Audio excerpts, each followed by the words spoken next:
एक बार अगर आपको लाइफस्टाइल बीमारी हो जाती है तो उम्र भर आपको इसे मैनेज करनी होगी। तो कौन सा वो 5 ऐसे बीमारी है? और दूसरा चीज़, लाइफस्टाइल बीमारी क्यों कहा जाता है? दोस्तों, अगर आपका लाइफस्टाइल ख़राब होता है, अब ख़राब लाइफस्टाइल किसे कहते हैं? अगर आप रात भर जागते हैं, ठीक से नींद नहीं लेते और दिन भर तनाव झेलते हैं, उसके बाद बाहर का खाना ज़्यादा खाते हैं, ज़्यादा तला हुआ भुना हुआ खाना, जंक फूड, फास्ट फूड, किसी भी तरह का कोल्ड ड्रिंक्स या पैकेजिंग ड्रिंक्स, ये सब ज़्यादा लेने से आपके शरीर में कैलोरी की जो इंटेक है वो बढ़ जाती है। और दूसरे तरफ अगर आप सीडेंटरी लाइफस्टाइल जीते हैं, जैसे कि बैठ के काम करते हैं और ज़्यादा फिजिकल कसरत करने की कोई ज़रूरत नहीं होती, इसमें आपका एक तरफ कैलोरी इंटेक बढ़ता है और दूसरी तरफ आप कैलोरी बर्न कम करते हैं, जिसके वजह से एक्सेस कैलोरी आपके शरीर में धीरे धीरे करके फैट के आकार में जमने के कारण आपका वजन बढ़ता जाता है। और जितने भी लाइफस्टाइल बीमारी है उसका जड़ मोटापा ही है। मोटापा तो आप कम कर सकते हैं, लेकिन एक बार अगर आप मोटापा के वजह से लाइफस्टाइल बीमारी में अगर पड़ जाते हैं तो लाइफस्टाइल बीमारी कभी भी ठीक नहीं होता। ज़्यादातर लाइफस्टाइल बीमारी क्रॉनिक होते हैं, यानी एक बार अगर आपको हो जाए तो उम्र भर इसे झेलना पड़ता है। बीमारी 2 किस्म के होते हैं, एक एक्यूट और दूसरा है क्रॉनिक। एक्यूट बीमारी दवाई लेने के बाद तुरंत ठीक हो जाता है, लेकिन क्रॉनिक बीमारी दवाई से आप मैनेज कर सकते हैं लेकिन पूरी तरह से ठीक नहीं होती। उदाहरण के तौर पर मान लो अगर आपको बुखार होता है तो आप बुखार का दवाई लेने के बाद आपका बुखार ठीक होते हैं। वहीं अगर आपको थायराइड की बीमारी होती है, हाइपोथायराइड या हाइपरथायराइड, इसमें आपको उम्र भर दवाई लेनी पड़ेगी, इसीलिए ये क्रॉनिक बीमारी है। उसी तरह 5 ऐसे लाइफस्टाइल और क्रॉनिक बीमारी है जो आज हम लोग बात करने वाले हैं। अगर आपको कम उम्र में आ जाए तो उम्र भर आपको दवाई लेनी होगी।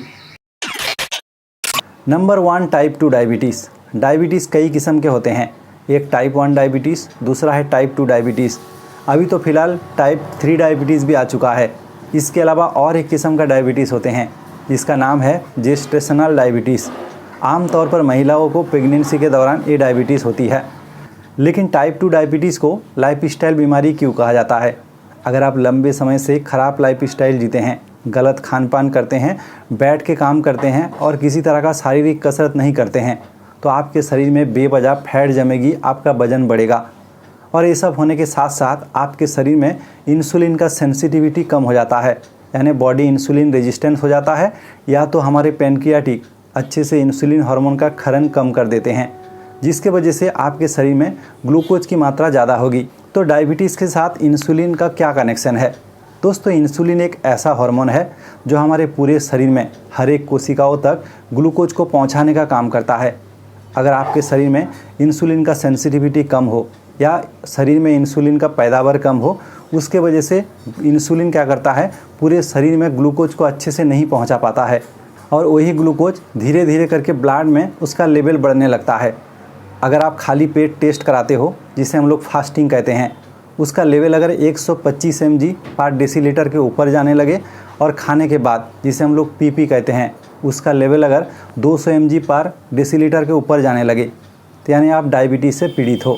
टाइप 2 डायबिटीज़ होने के बाद आप दवाई खाकर इसे पूरी तरह से ठीक नहीं कर सकते, क्योंकि एक लाइफस्टाइल बीमारी है और क्रॉनिक बीमारी है।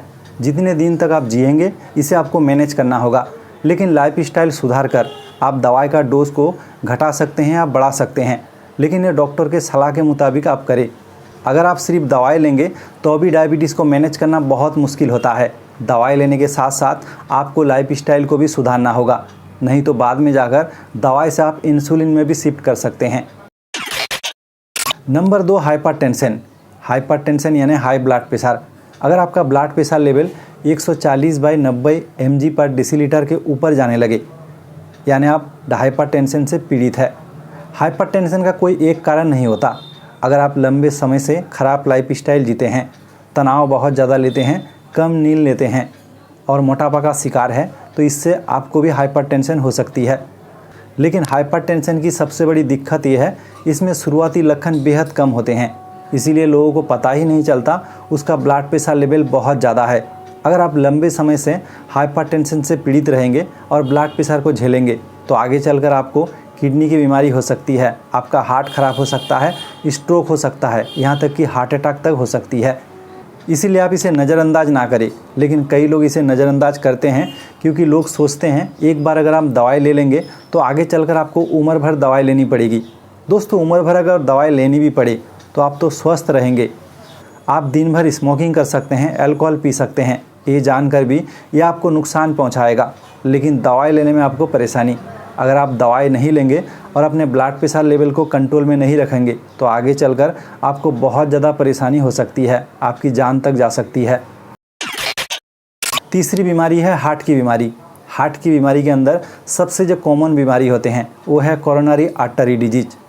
दोस्तों हार्ट हमारे पूरे शरीर में ऑक्सीजनेट ब्लड को पहुंचाता है, यानी पूरे शरीर को पोषण देती है, और हार्ट को काम करने के लिए उसे भी पोषण चाहिए, और वो पोषण देने का काम कोरोनरी आर्टरी करते हैं।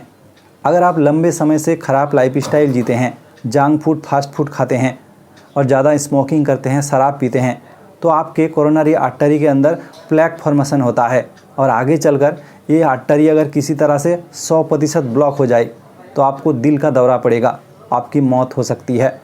इसीलिए आप अपने लाइफस्टाइल में सुधार लाए। आप किसी तरह का जंक फूड फास्ट फूड कम खाए, कोल्ड ड्रिंक्स हो या किसी तरह का कोई पैकेजिंग ड्रिंक्स, ये सब आप बिल्कुल ना सेवन करें, क्योंकि इसे खाने से आपके शरीर में फैट जमेगी और कोलेस्ट्रॉल की मात्रा जो है वो बढ़ेगी, और कोलेस्ट्रॉल ही मेन काल्पिट होते हैं कोरोनरी आर्टरी को ब्लॉक करने के लिए। अगर आपके शरीर में ट्राइग्लिसराइड की मात्रा बहुत ज़्यादा है तो आप ज़रूर इसे मैनेज करें, चाहे आपको दवाई भी अगर लेना पड़े तो आप ज़रूर दवाई लें। चौथे नंबर पर आते हैं एंग्जाइटी। दोस्तों एंग्जाइटी भी एक मानसिक बीमारी है और साथ ही क्रोनिक बीमारी भी। अगर आपको एक बार एंग्जाइटी हो जाए तो आपको उम्र भर इसे झेलना पड़ेगा।